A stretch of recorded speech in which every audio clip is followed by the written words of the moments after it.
So welcome everyone. I'm Pam Parmel. I'm Chair and David and Roberta Logie Curator of Textile Arts Emeritus from the Museum of Fine Arts Boston and one of the Symposium co-chairs. And I want to really welcome you to this last session, which I've been looking forward to for the last 3 days.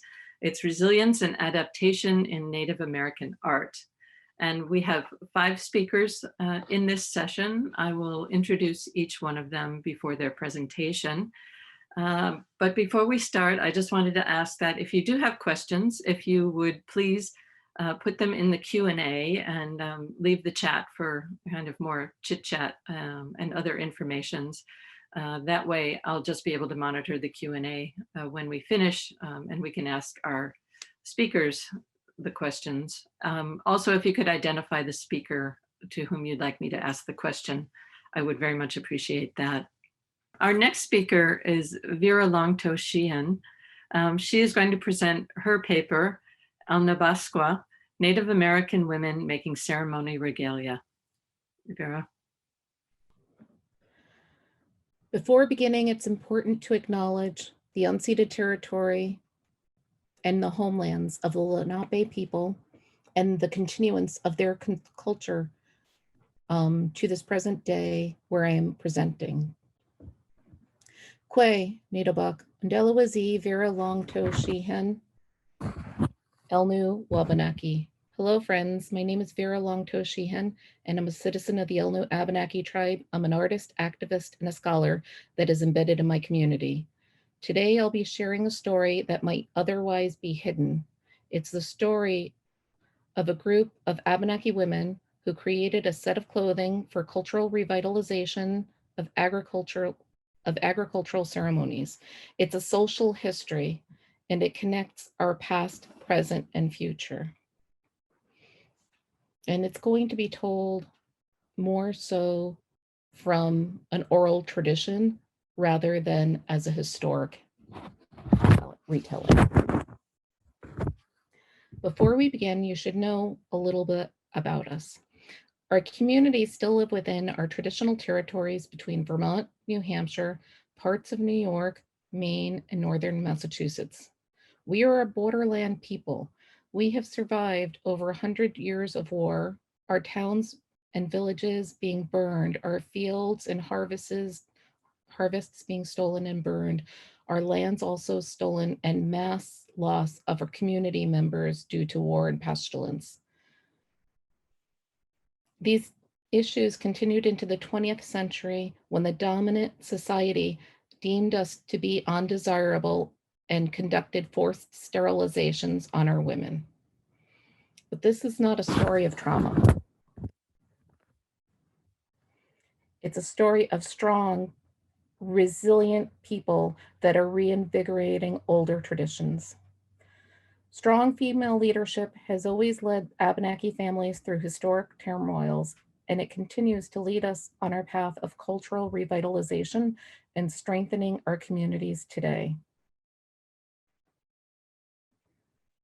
In 2007 and into 2008, we were planning a harvest celebration where some of our dancers who were learning agricultural dances would be able to celebrate what they've learned, and we needed to make clothing for the dancers.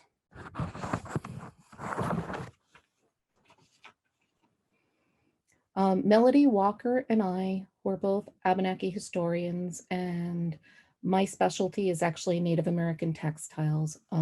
We were also we were members of a women's group where we talk about cultural revitalization and continuing our culture. And we thought that this would be a really good project for our women's group because we all live so far away, our territory is huge, and we thought that it would be nice for everybody to work on a common project that would be for the common good. So we brought this idea back to the group. For us, culturally, it was important to be inclusive as possible so people could participate in different ways. It was also important to include people of different ages. So our community committee included people from their 20s all the way through their 80s. traditions are also important to us, so we decided to work within a consensus-based framework that is very important for our culture. However, we as many people decided that we didn't need to be restricted to techniques from pre-contact or early contact periods.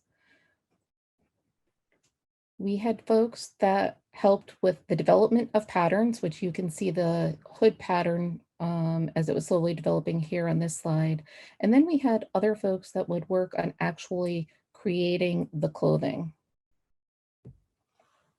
Melody and I shared historic images, paintings, and illustrations that documented these traditions with our group, some of which had never seen any of these images. This is an 18th century watercolor of an Abenaki woman. You can see the hood and the style. It has a peaked hood. That peak is very important, and it's one of the ways you can identify us in historic images. So we decided that we would create a set of regalia that represented us in the past, the present, and the future.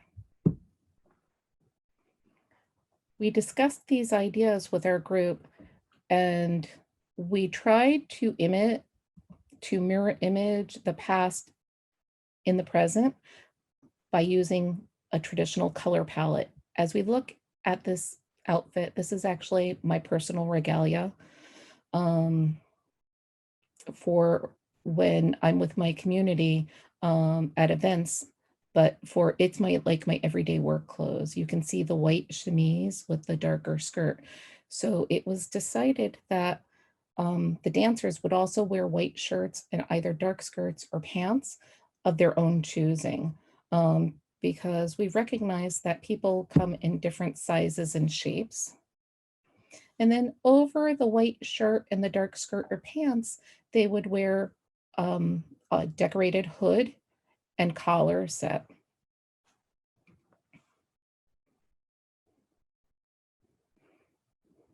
We decided to use this older design of the peaked hood and collar because, as I said, they are one size fits all. Although we all worked from the same pattern, each regalia maker was free to design hoods and collars as they envisioned them. This hood is made by Sherry Gould, and she's from the Nulhegan Abenaki tribe. And there is a detail shot here of a needle felting technique. She created a diamond shape with light blue beadwork over it. And this is a design that stood out to her as she thought about the past. Here we can see that same felted and beaded design next to an 18th century piece, design piece, which is the detail of a twined belt that had quill work over it. You can see the star design on both of these pieces. This original twined belt was made by Rachel Maloney for Peter Kimball, and it's at the New Hampshire Historic Society. And one of the interesting things about Rachel was she was an Abenaki captive that lived as a family member for many years with the Abenaki. Eventually, she did return to the English and she did marry Peter Kimball, but she maintained the Abenaki cultural traditions that she had learned, as we can see as evidenced in this belt that she gifted to Peter.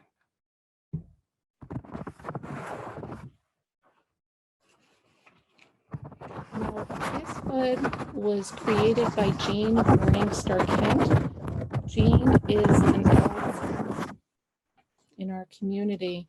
When she made this hood, she used the same pattern that the group had developed, and she incorporated some flat ribbon work.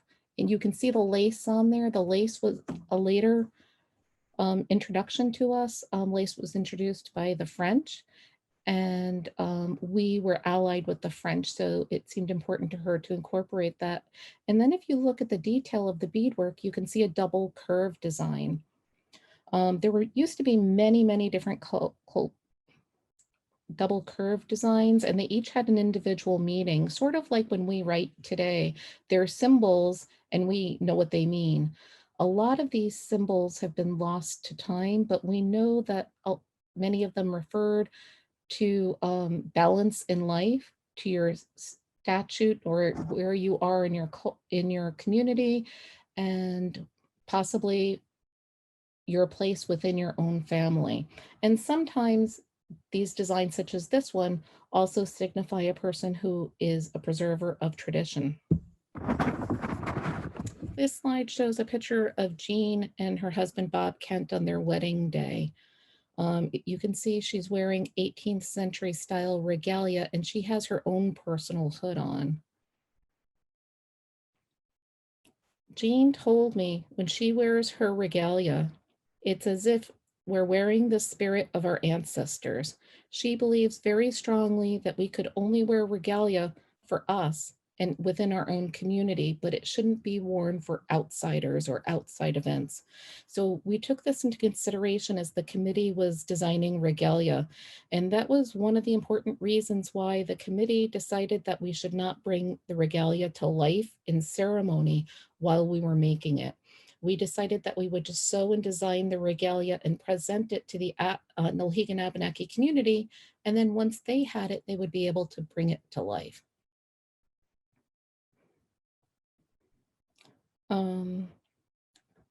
The other thing is, as I said, this is a social history. As a social history, it's not necessarily being presented to the public.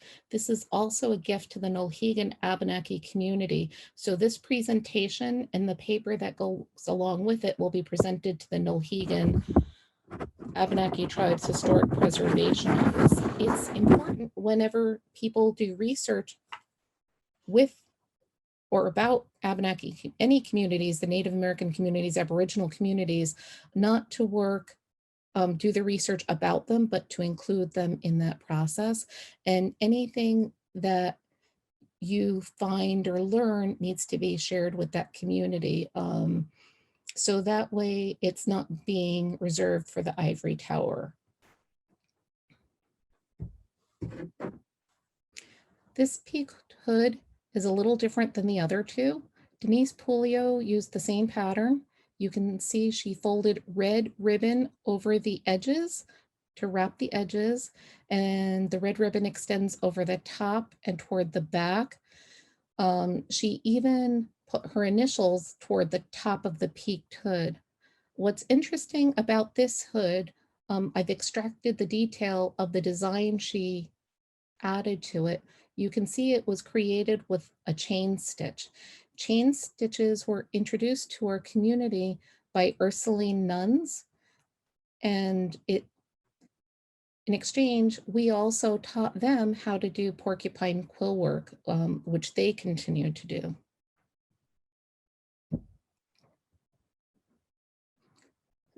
So I've alluded to the idea that we made both collars and hoods. We've seen a couple of the collars, but now we're going to talk a little bit more about them. The collar that is right under the words Corn Mother Dancer was actually donated to our project. Generosity is a trait that strong Native American women leaders share. All of the regalia that was made in this project was donated by the community to the community. This beaded collar is the first one that was mailed to me. It was donated by Susan Havens. Even though we don't know each other well, she had heard that we were working on this project to create regalia that would later be used in community ceremonies. And she contacted me to let me know that this was a beaded collar that she had already started working on for herself, but she wanted to donate it to the community. If you look closely at the beadwork, you can see the bright and beautiful bold colors with the leaves and the flowers that show the bounty of the summer. By stark contrast, now we're looking at the collar that was made for the Thunder Dancers. Red was chosen as the color for the dancers because red is the color of life's blood, we're also the Dawnland people. We live in the area where the sun rises. So that was an important color for us to incorporate into the regalia. The design motif was created by using shell beads that are very important because they have spiritual medicinal properties. And the design that's used here is the Pleiades celestial design that comes from the stars. This design had been used on previous regalia from other generations, and it's carrying forward to today. From this presentation, it's my hope that you've gained a little insight into Abenaki regalia and how we and our women are still practicing older customs, traditions, and regalia just in a new way. Gitsy Willy Winnie, thank you very much. Thank you so much, Vera, for that wonderful introduction to the regalia of your people. It was really delightful to see those wonderful hoods and collars. Now we'll move on to our next speaker, who is Jennifer Byram. She's presenting her paper, Many Makers, Collaborative Renewal of Chahta. Thank you, Pam, and I'm so pleased to be on such a wonderful panel. Halito, everyone, Chahta Huki, Sahachu Foet, Jennifer Byram. I'm speaking to you from Arizona, the ancestral lands of Tohono O'odham peoples, and I'll be speaking both as a tribal member and as a research associate within the Choctaw Nation Historic Preservation Department, where I'm now working remotely as I start a PhD in archaeology. So this is kind of a transition, as we've been working previously prior to COVID very much in person on a wonderful project that I presented the start of in 2018 at the last TSA. And so this is kind of a continuation, but if you want more of a history of Choctaw textiles, you can kind of look back at that paper. So today this will be a little bit different. I'd like to introduce sort of where we come from as far as Choctaw people, and also our work within the Historic Preservation Department and the nature of that work. So we're really stewards of our community, coming within our Historic Preservation Department and working within an Indigenous community. Our homelands are in Mississippi and Alabama. We're a removed tribe today located in the southeastern part of Oklahoma. And we're really working with an idea of building relationships with our people, with the past, with our ancestors. And so Sean Wilson in his work, Research as Ceremony, really sums this up well for us, that knowledge itself is held in the relationships and connections formed with the environment that surrounds us. Knowledge, theories, and ideas are only knots in the strands of relationality. And Wilson puts into words the methods we use in our office and in this project as well that I'll be speaking about. We're building, rebuilding, reawakening relationships with the textiles, which are really a nexus between people, our community, the environment, our homelands, and our adopted homelands in Oklahoma. Our resources, the plants that we work with, the practices, the history, and the items found in the archaeological record, as well as in collections and museums, relationships with ideas through these pieces. So due to the ongoing processes of colonialism and the nature of the context that we live in today, these relationships are often sleeping. So the textiles that I'll be speaking about, we're mostly looking at pre-contact textiles, and these are pieces that really haven't been done or made mostly since the 1700s. There were still a few people making textiles even into possibly a little bit later, even to the early 1800s, but mostly not since the 1700s. And so most of our tribal members really aren't aware of these earlier textile traditions at all. This is a painting of our mother mound in Alabama. And so as a removed tribe, we have to what it means to reconnect with the land through ethnobotany, through textiles that are really linked with the plants and the resources of a land to a land that is not ours. This is really a diaspora project in a way, due to not only the process of removal of the Trail of Tears, of removing from the southeastern part of the United States to Oklahoma, what is Oklahoma today, but as well as through events like the Indian Relocation Act that placed Choctaws across the country, even sometimes broader around the world. And so there's quite a lot of Choctaws pockets in California and the Northwest coast who are starting individual revitalization or collective revitalization projects with communities all over the country. And to quote a Choctaw historian, Donna Ackers, as she speaks about one of the accounts from the removal time period in 1830, an older gentleman, Choctaw gentleman, speaking to an agent, said, "We wish to remain here where we have grown up as the herbs of the woods and do not wish to be transplanted into another soil. The Choctaw saw themselves as part of the soil, an integral element of the ecosystem tied inextricably to this specific part of the earth." And so if we think about the idea of removal in the 1830s, when a people has been there in that land since time immemorial for many thousands of years, and to be separated from those plants, those worlds, those resources, the knowledge that's held within those places, really is a huge shift and incredibly difficult to think about remaking not only lifeways, but also these works in textiles included. So today in historic preservation, we work to reawaken traditional arts, among many other things, and draw on archaeological records, ethnographic accounts from the 1700s and later, as well as the very, very few extant examples, but really the archaeological record is quite sparse when it comes to textiles in the Southeast due to the rapid rate of decay. So many of the reports or archaeological writings from Southeastern archaeology don't really engage necessarily with as much the experimental or the applied portion, and very rarely with the community. So very few of these records have been accessible, either just didn't provide the information for our artists that they could use to bring these techniques back into modern practice.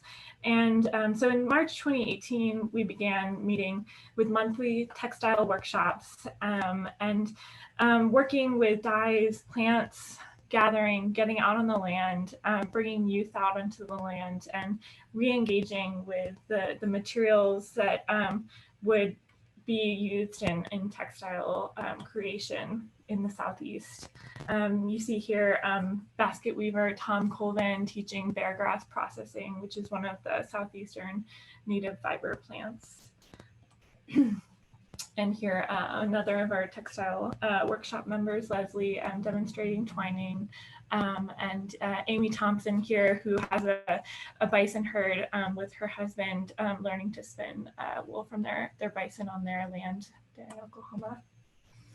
So later in 2018, we had the opportunity to create a series of pieces into which then expand into 2019, a project for the new Choctaw Cultural Center, which due to COVID will be opening in early 2021 now.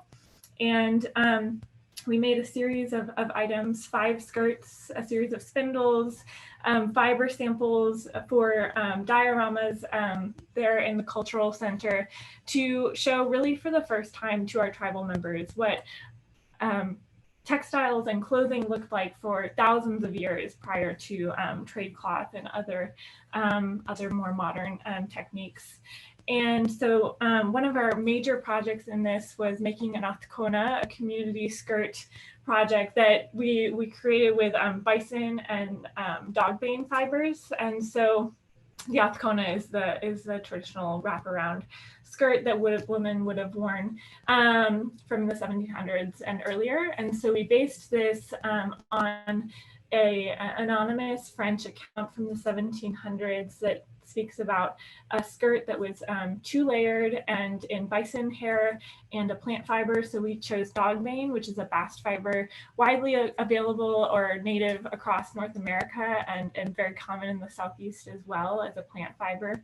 And we chose to make it a twined textile, which is what you see in a lot of ceramics in the Southeast as the very common textile technique used to create skirts and a lot of garments, as well as other materials. So this is just to show you what a lot of the archaeological record looks like for these pottery sherds with textile impressions.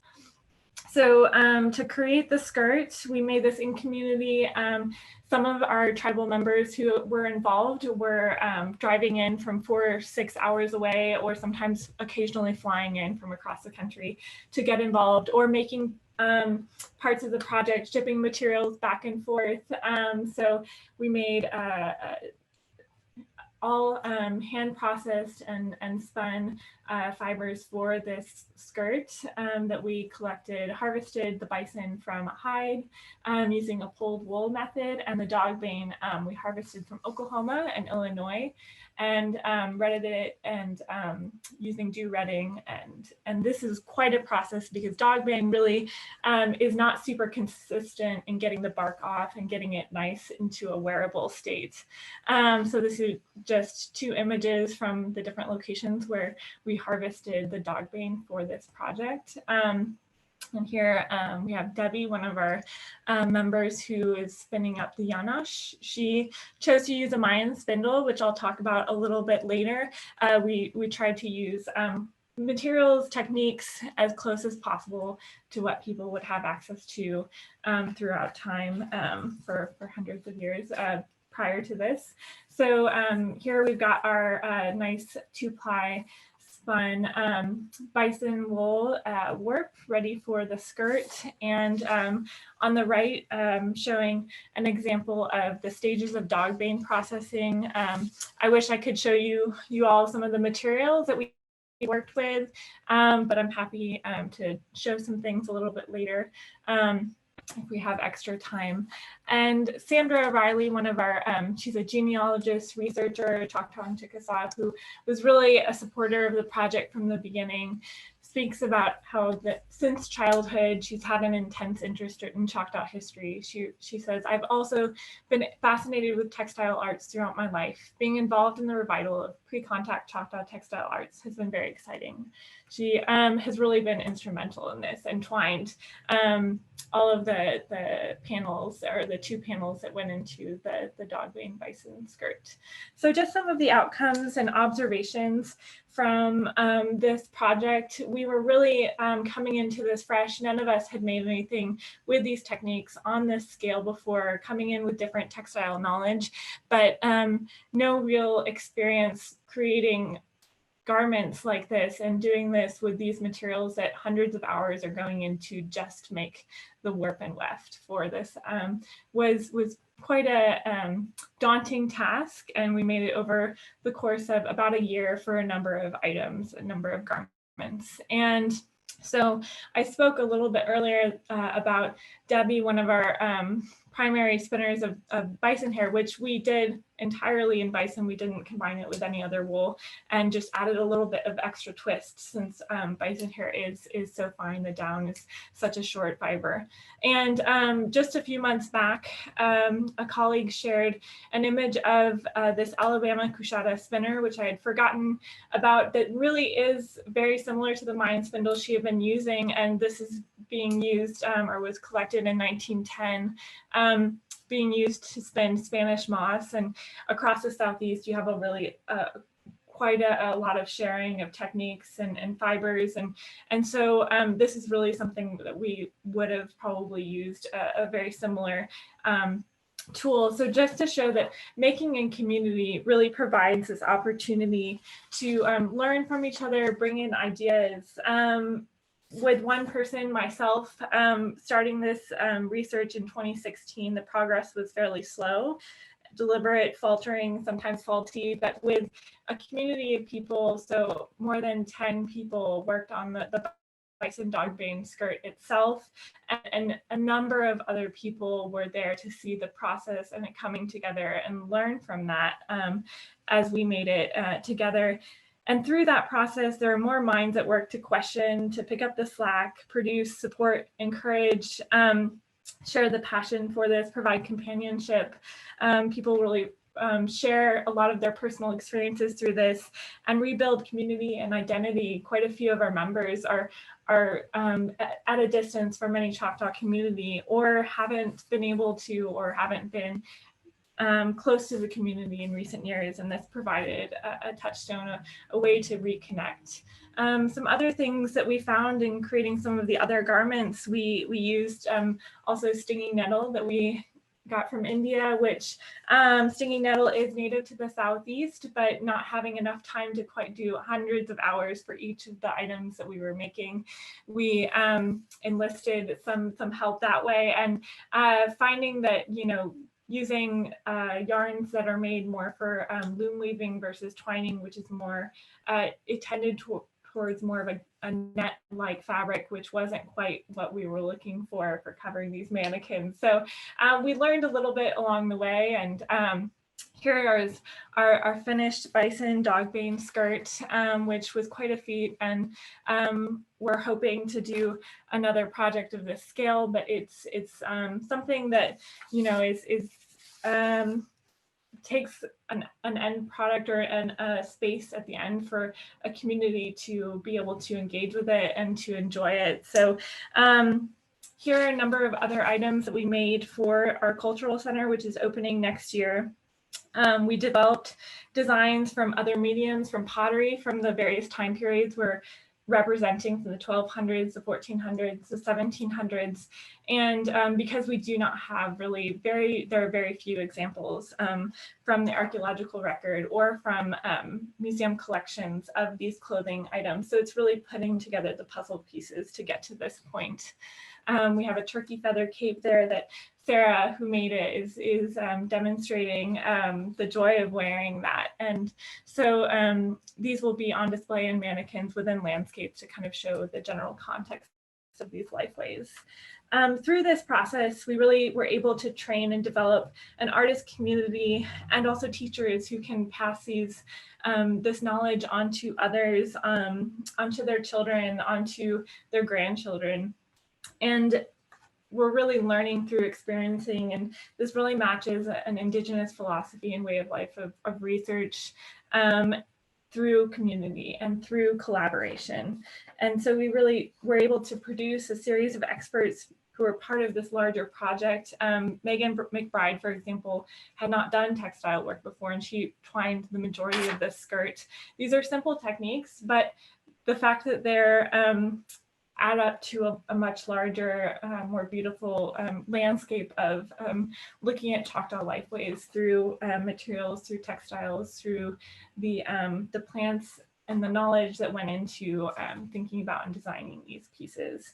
We also had various entries of inspired works through this process and through these workshops that were entered into our Choctaw Nation Labor Day art show last year, and I hope this continues. And then, you know, this year we've been able to continue meeting virtually, which is a gift, but it raises the question of these items that take hundreds of hours to make. We think a lot about the fact that making in community is a lot like older Choctaw societies, and how women shared tasks, and one person wasn't going out and collecting things all for themselves and hoarding these materials, but we're sharing these tasks in order to create these larger pieces. So we think about the fact that we want to create, continue to create things that really don't have necessarily, they don't have commercial value, because you can't put a price on something that a whole community is making, but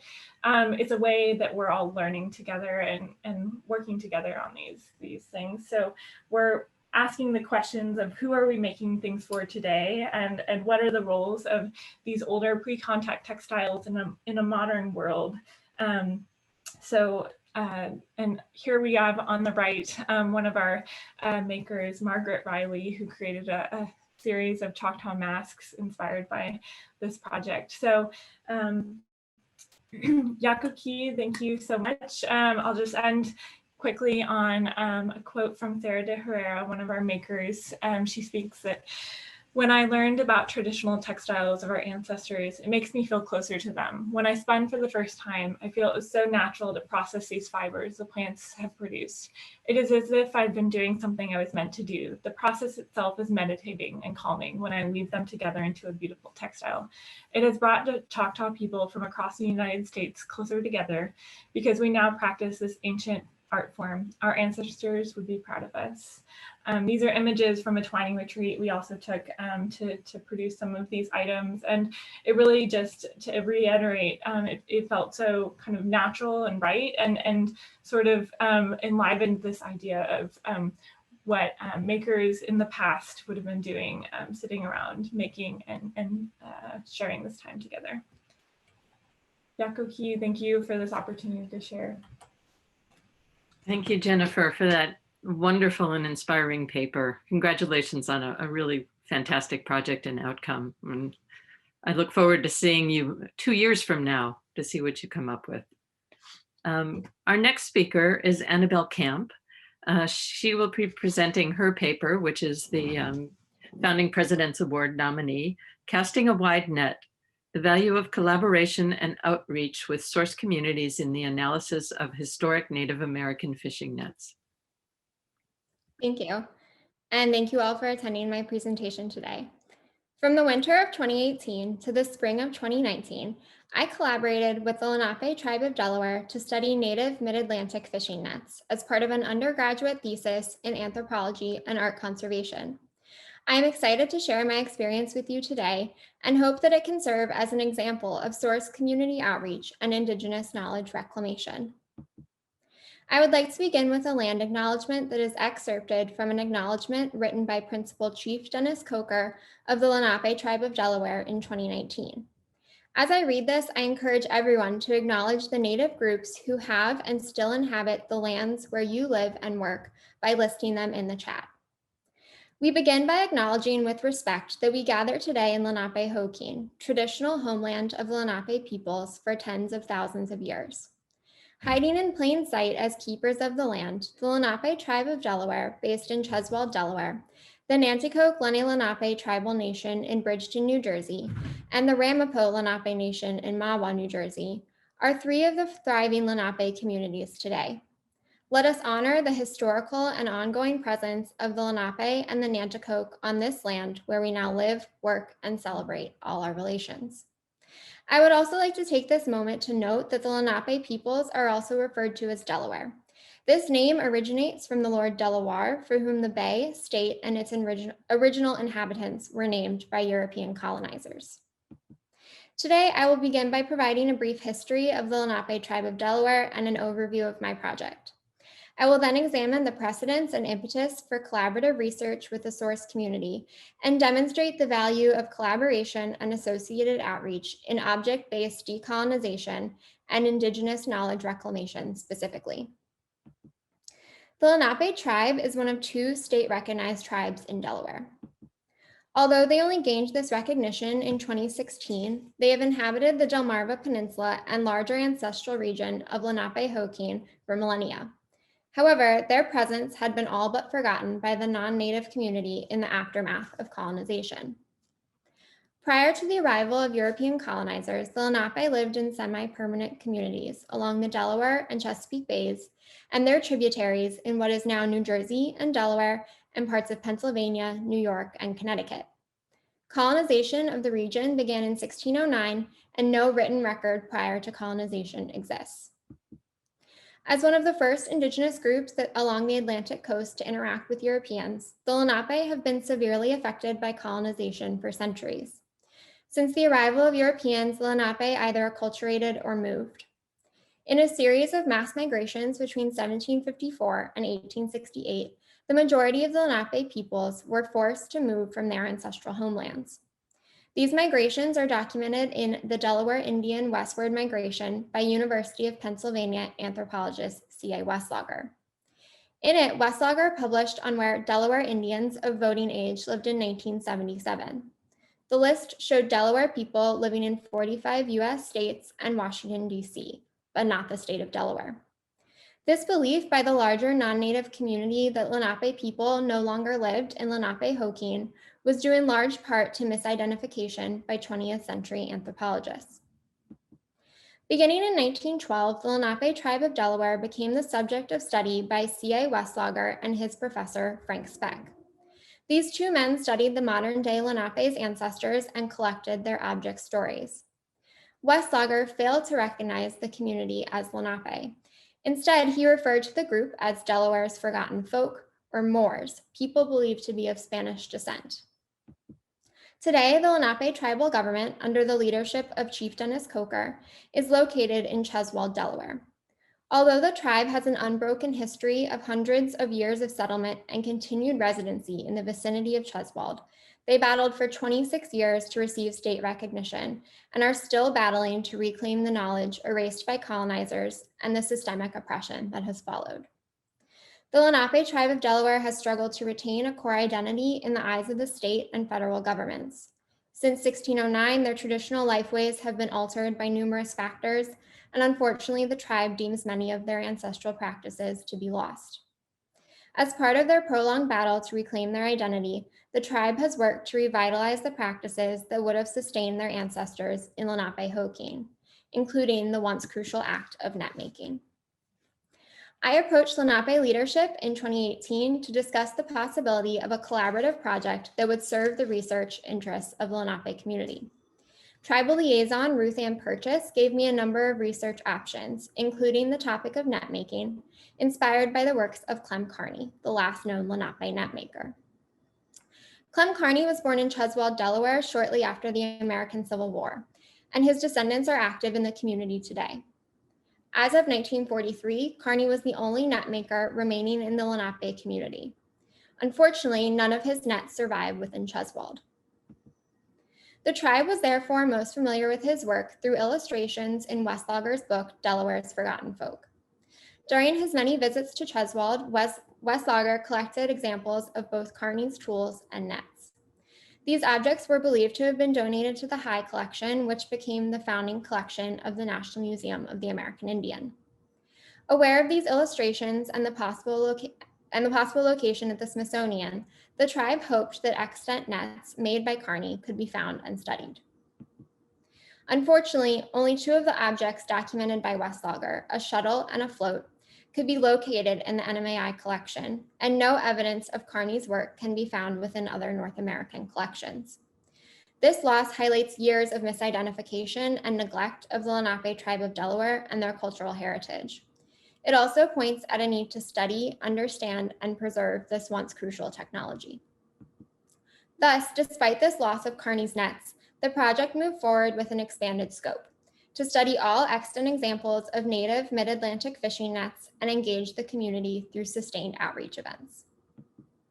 The largest influence on variation among fishing nets is their intended use, and native mid-Atlantic peoples have fished for similar, if not the same fish species in analogous environments. For these reasons, parallels can be drawn between nets from differing tribes and generations. In total, 20 historic net or net fragments and 39 net-making tools representing 6 mid-Atlantic tribes were examined at both NMAI and the American Museum of Natural History. I recorded technical details for each of the nets and net fragments relating to construction, such as mesh size, as well as material, such as cordage, fiber, ply, and twist. I also noted cultural context clues, such as the presence of repairs or preservatives. I recorded all of these details systematically on data sheets that are now included with each object's museum record. During the course of the technical study, the tribe was consulted and updated frequently. A series of outreach events, which I will outline soon, allowed this work to not simply be a study of nets, but to achieve a higher goal of object-based decolonization and knowledge reclamation. It is widely accepted that modern museums are rooted in white colonial power and have perpetuated a narrative of white supremacy over Indigenous peoples. This has resulted in Eurocentric stories and interpretations of all objects, whether or not they are of European origin. In recent years, and particularly in recent months, this concept has been challenged by cries for not only the repatriation of objects, but also the larger decolonization of museums, which can be defined as a long-term process involving the bureaucratic, cultural, linguistic, and psychological divesting of colonial power. This involves the acknowledgement of a history of discrimination and the associated grief, as well as a commitment to respect and prioritize the knowledge and perspectives of oppressed peoples. This process should affect all aspects of a museum, including its hiring, acquisitions, curation, conservation, and research. This is a brief list of museums that I believe have taken substantial steps in the decolonization effort. They are, of course, far from perfect. My focus was primarily on North American institutions, but other notable examples of decolonizing efforts are found in Brazil, Australia, and New Zealand. A large component of the decolonization effort is object-based research and associated knowledge reclamation. As written records of Indigenous lifeways, particularly pre-colonial, are rarely available, objects can act as valuable resources and voices. They can be essential in regaining knowledge of practices that were forced out of use by colonization. A key factor in this process is allowing the source community to decide what objects they deem valuable to study. Often, objects of everyday use, such as the fishing nets examined in this project, were considered inconsequential by white curators or collectors, resulting in these collections not being studied and a subsequent loss of understanding. None of Clem-Carney's nets can be found, suggesting that these objects were not considered valuable for accession, documentation, or preservation. However, their significance cannot be overstated. For the Lenape tribe of Delaware, fishing nets are a connection to their pre-colonial ancestors, representing a means of survival prior to and in the wake of colonization. The nets and the examples of natural fiber cordage that were examined, and some of which are shown here, also provide connections to the ecology of Lenape hoking. They hearken to the waterways that the Lenape tribe call their life and are actively fighting to protect, as well as the native plants that were at one point used for both cordage and medicine. Thus, even though Carney's nets could not be found, native mid-Atlantic fishing nets were deemed essential objects of study by the tribe. In this process, it is important to understand that not all of the material culture that colonization and subsequent oppression destroyed can be recovered, but much of the knowledge it represents can be. As the Lenape continue to fight for recognition from their non-native community and government, these nets can be used to draw powerful connections to the people and places of the Lenape past, present, and future. I am a graduate fellow in art conservation, and as mentioned, I completed this as part of my undergraduate training in conservation. While actual conservation treatment of objects was not conducted, common examination techniques employed in conservation were utilized, and a number of the professionals who advised on the project are practicing textile conservators. Thus, the role conservators play in Indigenous knowledge reclamation and object-based decolonization was a constant consideration. With the opportunity that art conservators have to examine, handle, and preserve material culture comes a unique responsibility. The American Institute for Conservation states in their Code of Ethics that conservators' actions must be governed by an informed respect for the cultural property, its unique character and significance, and the people or person who created it. Additionally, it states that conservators must seek to recognize the specialized knowledge of others. Thus, it seems imperative that conservators preserve whenever possible, not only the tangible aspects of an object by attempting to slow its degradation, but also the intangible knowledge it conveys, how it was made, how it was used, and what it means within a specific culture or community. To not gather this information from a source community and to not involve a community with the preservation of their own material culture poses as great a risk to the object's meaning as allowing it to degrade. Additionally, conservators have a responsibility to share their knowledge, which can provide insights on an object's manufacturer, material, and long-term preservation with its stakeholders through open communication and outreach. Outreach was a constant component of this project, considered equally important to its success as the research itself. This included outreach activities within the tribal community, as well as outreach targeted toward the general public. The first outreach event completed at the project's outset was a tribal delegation visit to the National Museum of the American Indian Cultural Resources Center. The majority of the nets and tools studied as part of this project are housed at the CRC in Suitland, Maryland. In August 2018, immediately following my examination, a Lenape delegation came to the center to see the materials. The delegation consisted of 10 people, including Chief Coker and 4 of Kearney's direct descendants, and was accompanied by Delaware public media correspondent Sophia Schmidt. Prior to viewing the collections, the delegation discussed their goals for the day, prayed, and performed a traditional sage burning. They then viewed the nets and associated tools that had been pulled, and they were reunited with the float and shuttle identified to have been made and used by Clem Kearney. For Melody Klein and her 3 children, Kearney's direct descendants, seeing his hand-carved tools, which bore the signs of his use, offered a previously lost window into his renowned practice. The visit, which lasted all day, enabled the tribal members to speak with the center's conservators, archivists, and collections managers, and learn about the opportunities the center offers to tribal communities.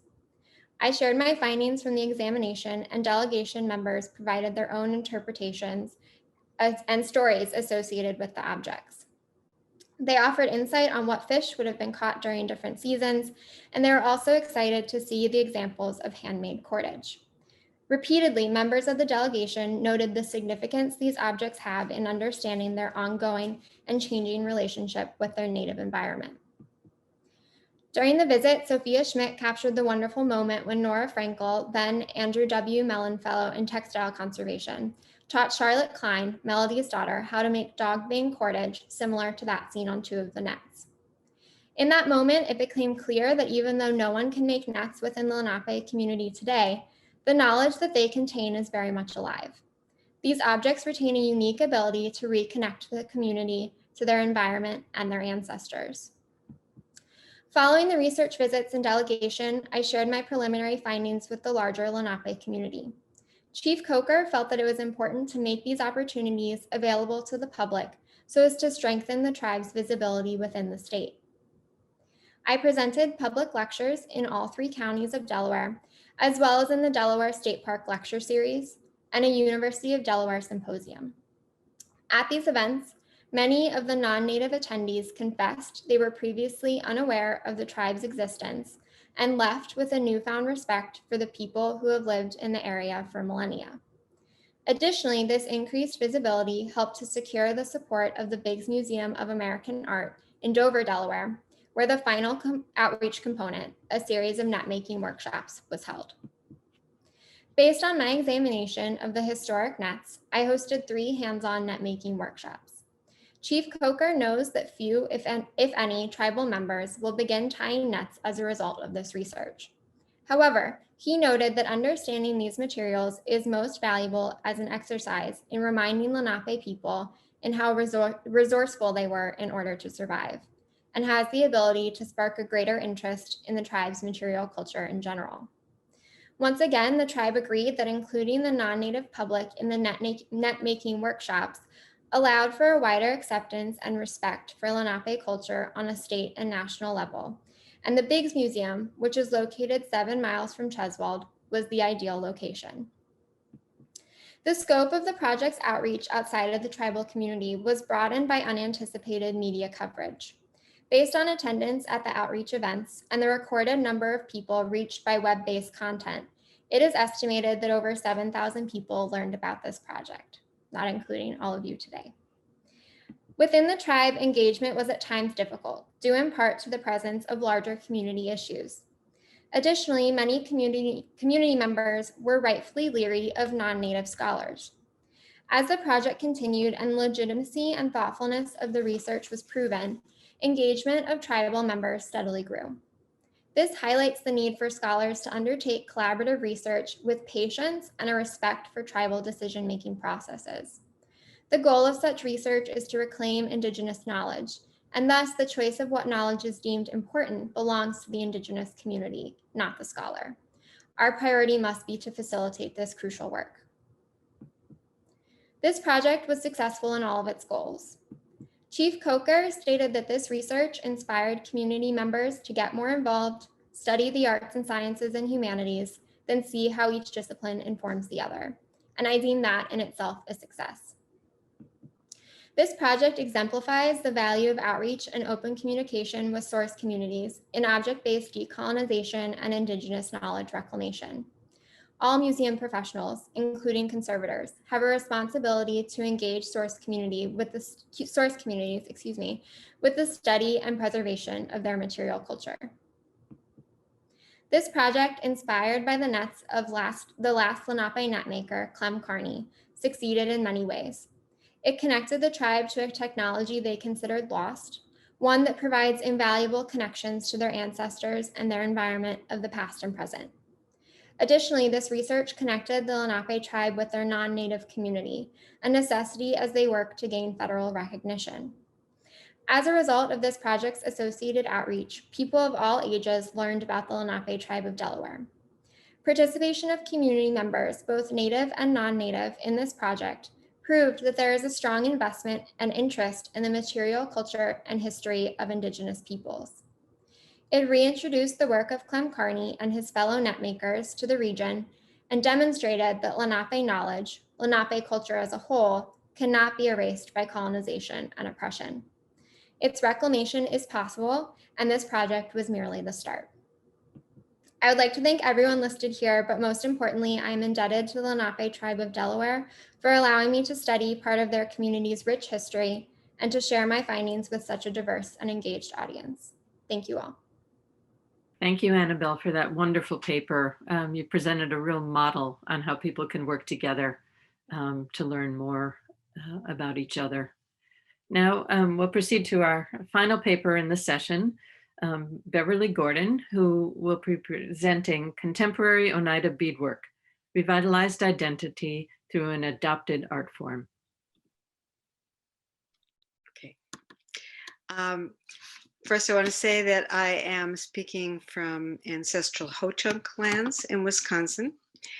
I'm so excited to be talking about this. I guess I'm the last speaker in the conference, and I feel like it's an honor, and it's like a bookend because I spoke at the very first TSA conference, I think it was 1988, and I was talking then about textile little objects, little trifles as they were sometimes called, and in a sense I'm returning to that topic, but in a very new way in terms of things that are happening right now. So it's pretty exciting, and this talk follows beautifully after Jolene Ricard's presentation this afternoon.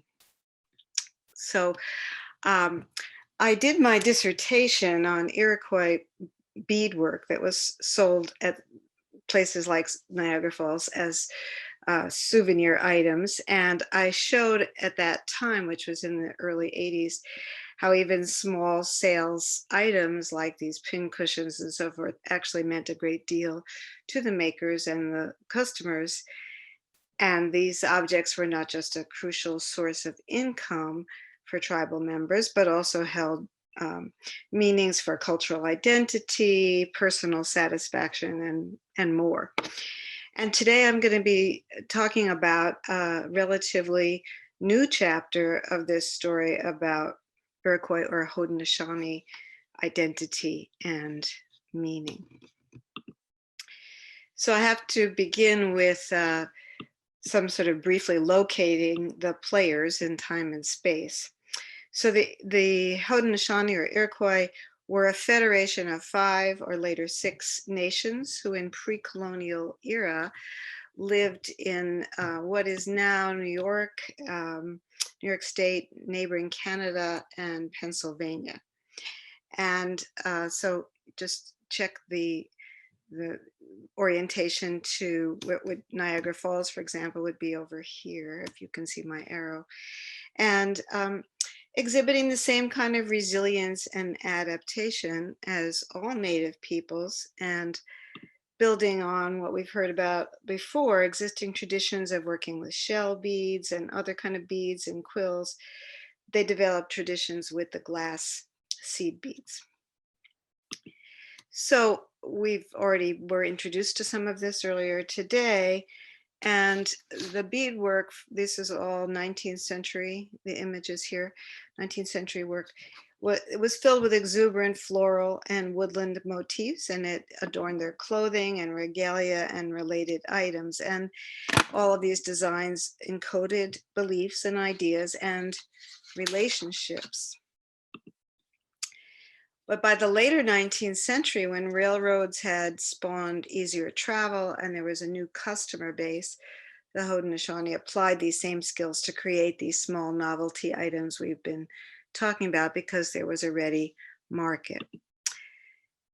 So one of the styles that became particularly elaborated at the end of the 19th century was a form of raised work, a kind of three-dimensional spot stitch embroidery, typically applied on objects like these, sometimes amusing kind of objects from left to right. You're seeing a wall, what they called a wall slipper, that you could put things in, and probably a needle case in the center and a pin cushion on the right. The term is somewhat controversial, but these have collectively come to be known as whimsies. And the height of this production was all in the, let me just show you a few more images first. We saw some like this before. Sometimes they showed where they came from. The one on the left, this had silk, which is actually worn away, so you can see something about the construction. But note the raised beads. Sometimes they were identified with a place, but more often not. And so this was certainly reached its peak before World War II.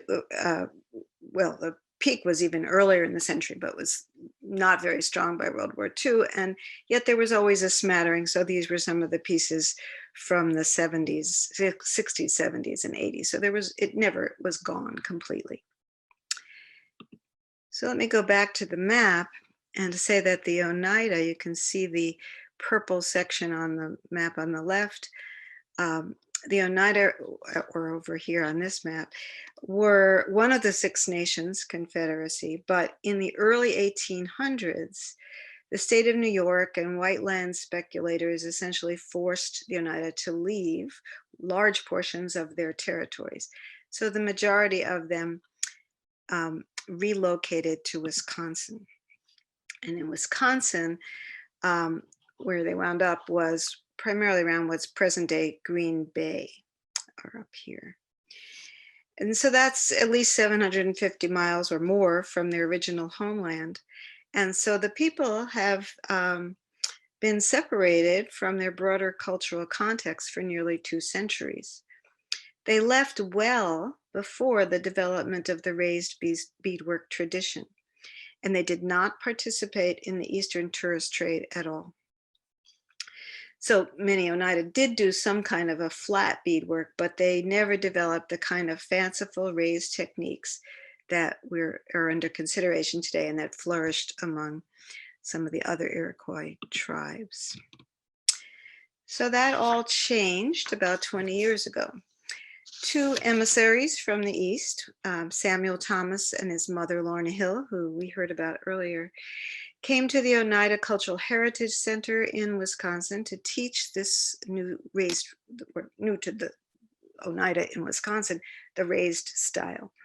And they had an extremely receptive audience, as many Oneida had felt somewhat cut off from what they perceived as their broader Haudenosaunee cultural context.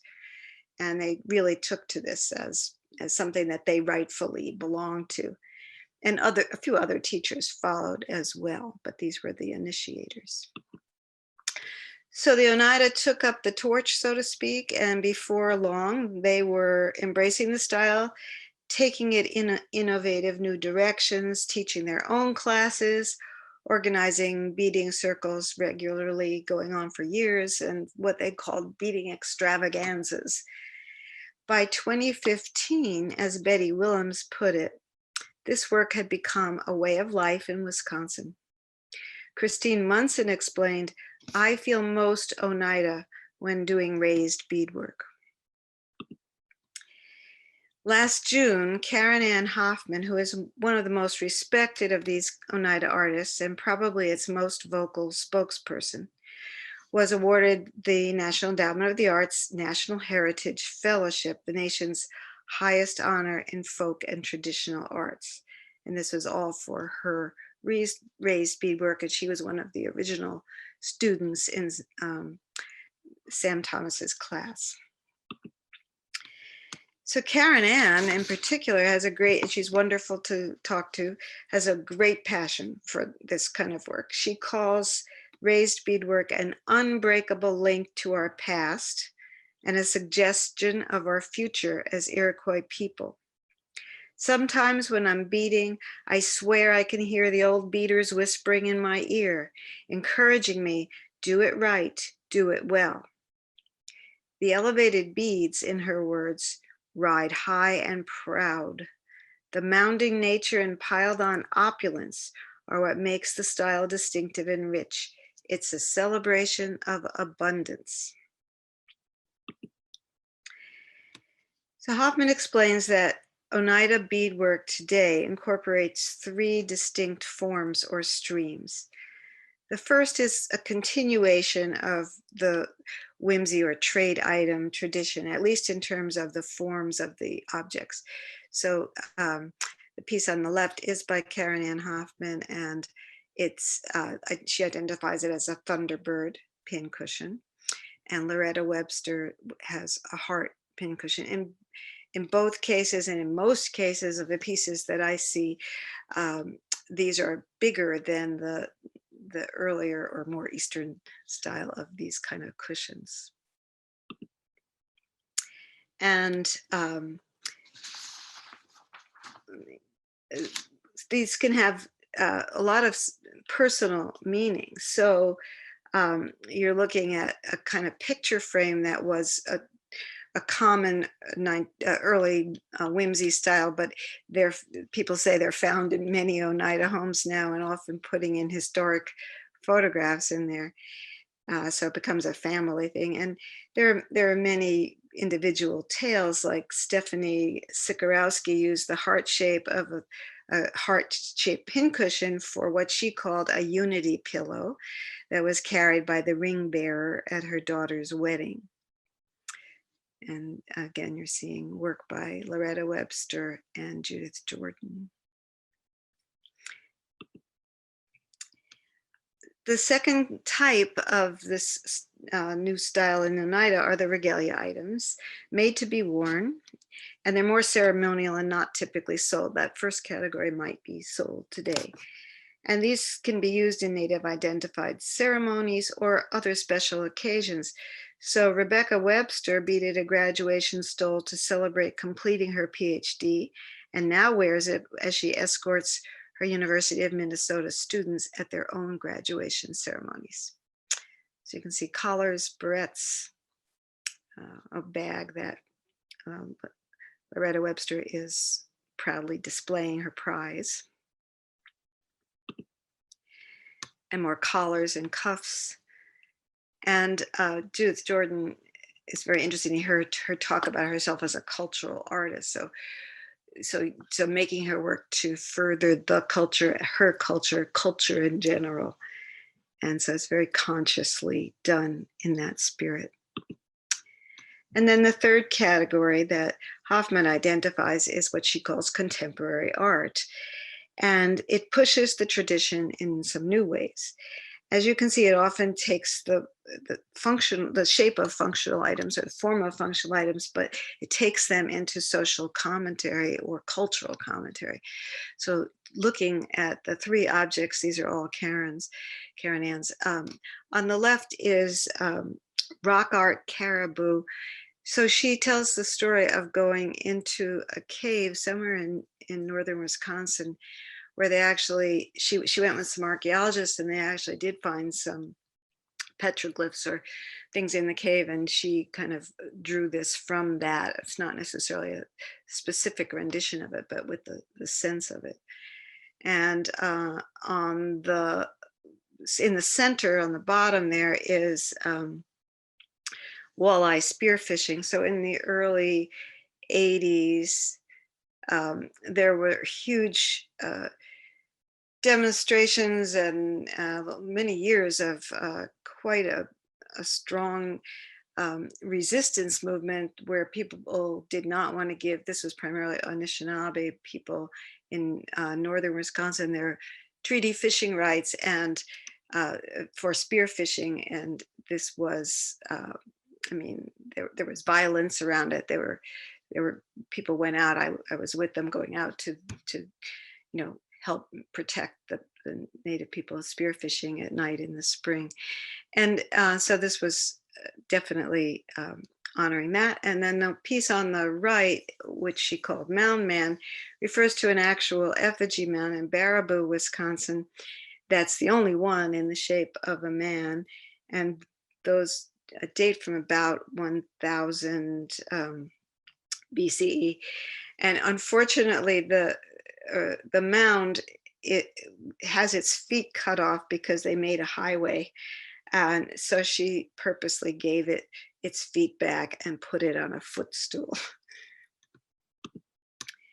And this is another one of hers. She tells the story of Bernard, this buzzard, that she encountered an actual bird and was inspired to do this, but she also uses it to tell the story of cooperative culture that is a long-standing part of her heritage. This is a newer piece that is by Stephanie Sikorowski, and it was featured just recently in Masked Heroes, Facial Coverings by Native Artists, which is an online exhibit sponsored by First American Art Magazine. They also called this the Breathe Project. So if you look at her really stunning mask, you can see that she's talking about this traveling across the world. And just the whole idea of using this in this commentary way is a new manifestation. And right in the center of that, you can see it where the reds are. These are strawberries, and strawberries appear on many of these objects, and they have quite a strong cultural significance as a healing plant. So unlike the souvenir objects of the past that had to be produced pretty quickly to sell for much needed cash, contemporary Oneida beadwork items often take many months of work, and they're exceptionally well done, both in terms of technical mastery and aesthetic experimentation. A unique Oneida style has evolved. I think the objects, as I said, are on a generally larger scale, and they have high, tight, and very precise beading. And new materials are incorporated, ranging from practical Pellon interfacing to elegant 14-karat gold beads. These are sometimes referred to as urns, and they're very large. The historical precedents for them are much smaller. I had the pleasure of being at the opening of the Beading Culture exhibit in Madison, Wisconsin in 2016, where the work of these Oneida beadworkers was featured, and the artists themselves were honored at a powerful discussion, a panel discussion. And there were just wonderful stories of joyous bonding over the beading table. And one woman exclaimed, "Wednesday nights," which was when her beading circle met, are just a beacon. It's just a beacon of happiness for me. Several individuals became so emotional when talking about pieces made for loved ones that they became teary. There was so much time and energy invested in the objects that reinforced being Haudenosaunee, being part of a long tradition, a proud people. There was no more meaningful gift to give someone. So raised beadwork is being passed on to younger generations at Oneida now, but what is passed on is more than technique or a way of working with beads. It's the self-respect of being Oneida and Haudenosaunee. So in some, while the Oneida did not participate in the heyday of raised beadwork tradition in New York and environs, and in one sense, contemporary Oneida beadwork can be considered a new, adopted, imported, or invented tradition in Wisconsin, specifically traceable to 1999. It is deeply felt as a tradition and something that brought the community back to its roots. So this goes beyond previously posited concepts like authentication. It's a whole other category, I think. And raised beadwork has been embraced as an art form, a means of personal expression, and a missing part of cultural identity. The beadworkers feel a responsibility of representing their culture with each stitch, and I'm reminded of what Jolene Ricard said earlier about women really negotiating the loss of identity and finding ways to get it back. And so they are doing this for sure. So Oneida raised beadwork is based upon, but goes far beyond its historical roots. This story, this phenomenon, complete with its new culture brokers or culture ambassadors like Karen Ann Hoffman, points to the complex nuances and dangers of jumping to any conclusions about tradition or authenticity. It's exciting, it's heartwarming, it's a still evolving story and a new textile art form, and I'm honored to bring it to your attention today. Thank you. Thank you, Beverly, for that wonderful presentation and sharing that amazing work with us. It was truly wonderful to see what the women in Wisconsin are producing. Now we're going to open the floor to questions. I'm going to stick with the Q&A, but there's been some, wonderful chatting going on. So don't ignore what's in the chat forum. And I'll start from the beginning of the chat and work our way down. Vera, Dale has not really a question, but a comment. And she writes, "Thank you for showing and being away. Inspirational."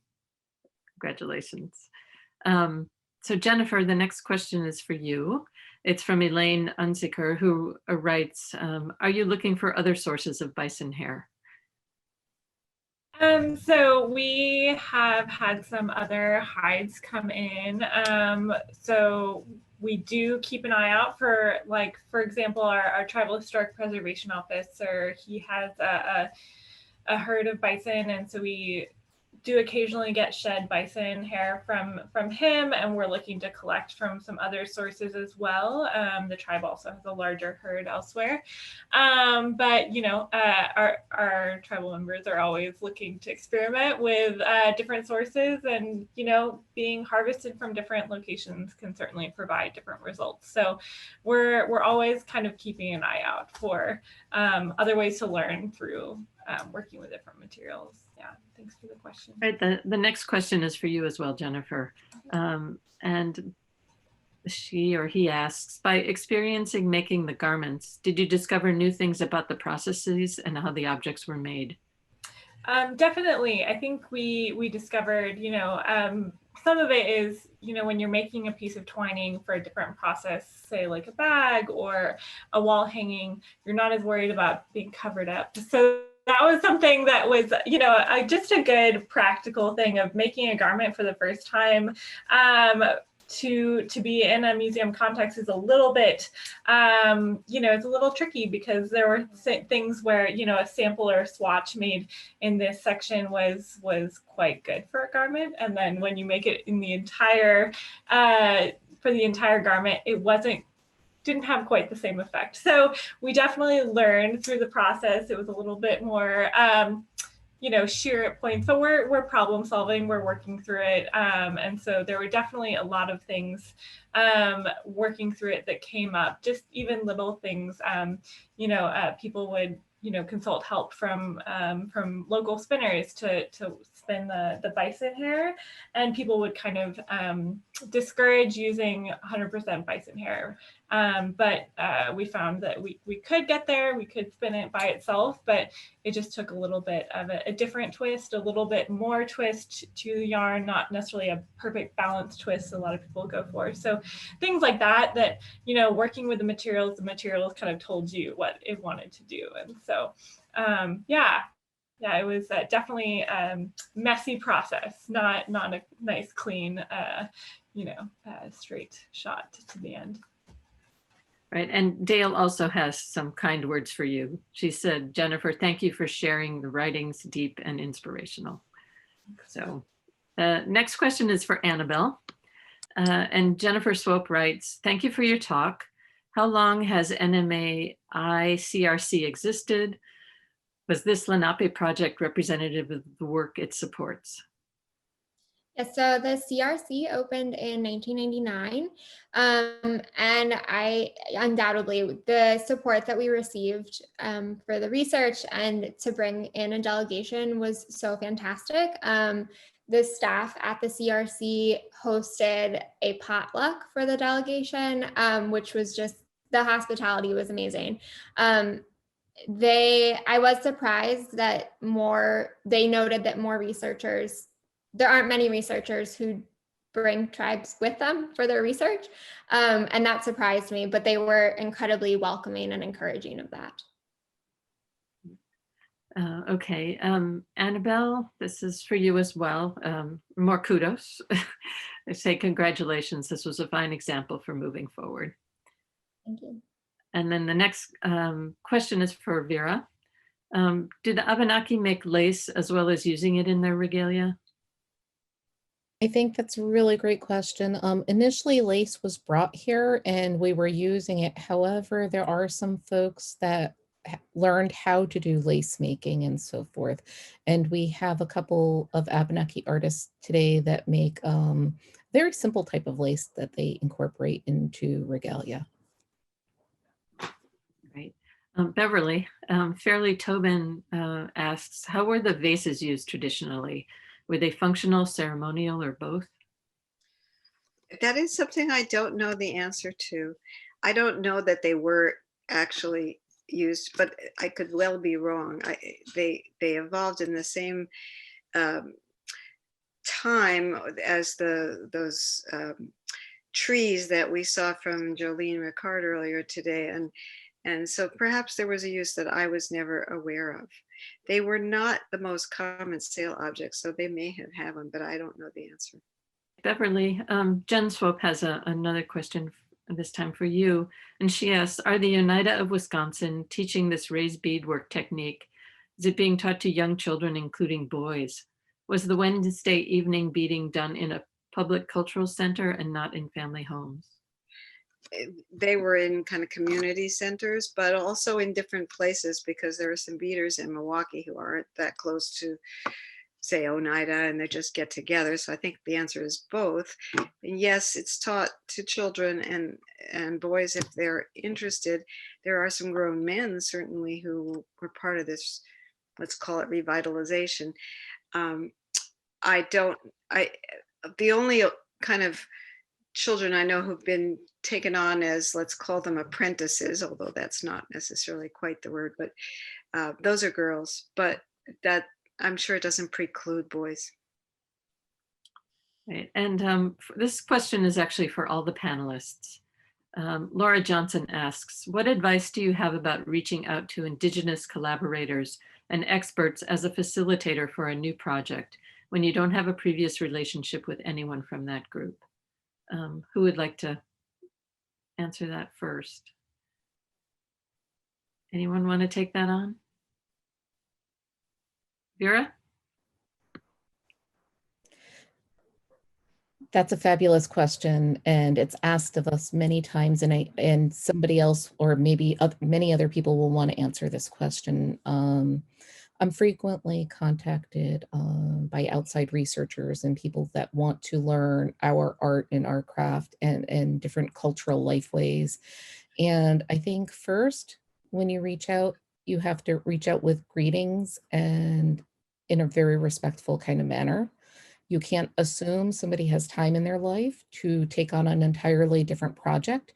You might have to start your relationship really slowly just by getting to know each other.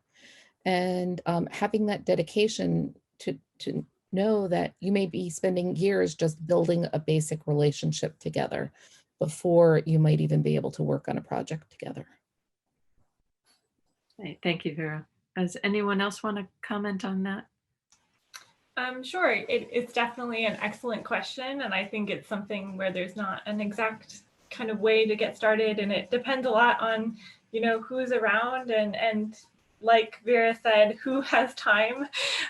Because so many times I would often say, contact someone like in the historic preservation department, but often they're very overloaded with quite a lot of important work. So taking time to show up at things and building relationships. Obviously right now, this is not the time to show up, but I think being there in person and showing that you're actively involved and engaged and you're willing to kind of give back or give of your skills, it definitely goes a long way. And so kind of being there over time, I think will open doors or possibilities the best way. So yeah, but echoing what Vera said, yeah. Thank you. Would anyone else like to comment? Yeah, Okay. I would add one thing. It so much depends what you're asking, Are you actually asking something you're entitled to ask? You're honoring the people by asking, so there's not a single answer. It's always with respect to, you're not entitled to anything if you're from outside the culture. Thank you. So there's a few more questions, or another question from Elaine Unsicker to Jennifer.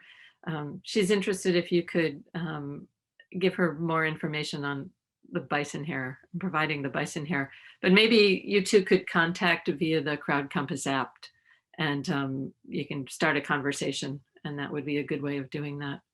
And then one last comment from Laura, who says, thank you, Vera and Jennifer and all the panelists for your time, expertise, and these wonderful presentations. I am honored to have heard them. I feel the same way. Thank you all very much for your talks. Now, before, we still have a few more minutes, so I wonder if any of the panelists would like to ask each other any questions or make any comments before we close out. I do have one other thing to say. Sure, of course. Panelists, which is, it's really wonderful to hear so much attention to learning from the reconstructing the object, learning from the makers. I think, some of us, especially those involved with textiles, have been talking about that for a long time, but it's slow to filter through. And then seeing the overlay with the way you're able to get the cultural information, as well as just what is it like to make something like this, as was spoken to so well. It's very important. And so I was really, I really loved hearing those particular stories about the fibers and the twining and so forth. We do have one more question that has come in from Susan Ward, who wanted to ask Vera if machine versus hand stitching is considered important in making the hoods and other regalia. Another great question, and that's something we talked about extensively. Unfortunately, in such a short time, we can't discuss absolutely everything, but there was a lot of discussion about the idea about whether it's important to sew by hand. And a lot of folks really agreed on the idea that the whole process is sort of prayer. The whole, even though we weren't bringing these objects to life in prayer, just the process itself was an act of prayer. And so each stitch was sort of our prayers for our future, for the future generations to know who they are, to be grounded in their culture. So I think maybe one of the pieces was done with a machine, but everything else was done by hand. Great, thank you. Thank you all so much for spending this time with us and sharing your work with us. It was truly inspirational.